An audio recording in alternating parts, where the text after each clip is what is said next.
Ay, natumba yung paso. Kailangan siya iligtas, guys. Natumba yung paso. Liligtas ko siya, okay? Mag-alala. Kung kanino man tong paso na to, ililigtas ko yan siya.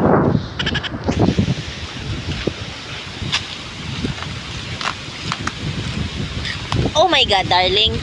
I can't. English. Baby, tulungan mo nga ako. Pakitang tao lamang dahil may camera. Doon yun, oh.